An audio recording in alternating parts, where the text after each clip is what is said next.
बहुत समय पहले हिमालय नाम का एक जंगल था। एक दिन जंगल में जोरदार बारिश हो रही थी। उसी जंगल के एक पेड़ पर बैठी रानो चिड़िया अपने घोंसले के साथ नीचे गिर गई। मर गई रे, मेरी कमर टूट गई।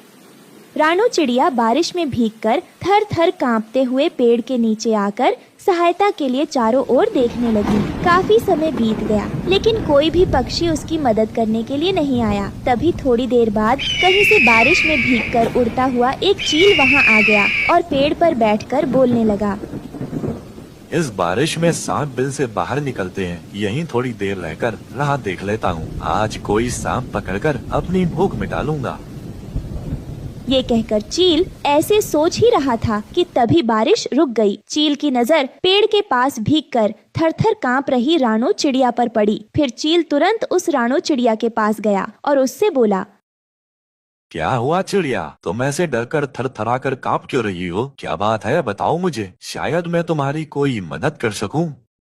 उस शिकारी चील की बात सुनकर रानो चिड़िया उस चील से कहती है, चील भाई, क्या बताऊं आपको, मैं क्या करूं, मुझे कुछ भी समझ में नहीं आ रहा। मैं जितनी भी बार अपना घोंसला बनाती हूं, हर बार बारिश के तेज झोंके से वो गिर जाता है और मैं बेघर हो जाती हूं। रानो चिड़िया उस शिकारी चील को अपने सारे दुख बता रही होती है। तभी वो चील अपने मन में कुछ और सोच रहा था। इस छोटी चिड़िया को खाकर क्या मेरी थोड़ी सी भी भूख मिट सकेगी या नहीं? मैं ऐसा क्या करूं जिससे मैं इसे खा सकूं?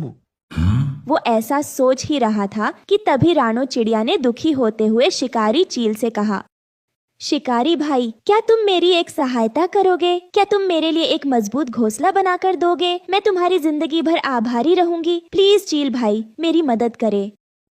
तभी शिकारी चील रानो चिड़िया को खाने की सोच रहा था और उसी समय रानो चिड़िया का उससे मदद मांगना जैसे ही चील को एक सुनहरा मौका मिल गया हो। फिर शिकारी चील ने रानो चिड़िया से कहा, रानो चिड़िया, तुम जैसी मुसीबत में रही दोस्त की सहायता कर पाना मेरे लिए सौभाग्य की बात होगी। मेरे साथ चलो, मैं तुम्हें एक ऐसी जगह ले चलता हूँ जहाँ तुम बिना किसी बाधा के आराम से रह सकती हो। चाहे धूप हो या बारिश हो या चाहे तूफान ही क्यों ना आ जाए, तुम्हें कोई दिक्कत नहीं होगी। ये सुनकर रानो चिड़िया बहुत खुश हो जाती है और शिकारी चील से कहती है, चील भैया, तुम जो मेरे लिए कर रहे हो उसके लिए मैं तुम्हारी बहुत आभारी रहूंगी। मैंने कितनी देर पक्षियों का इंतजार किया मगर कोई नहीं आया, पर ऊपर वाले ने तुम्हें फरिश्ता बनाकर मेरी मदद करने के लिए भेजा है। रानो चिड़िया की ये बात सुनकर शिकारी चील अपने मन में हंसने लगता है।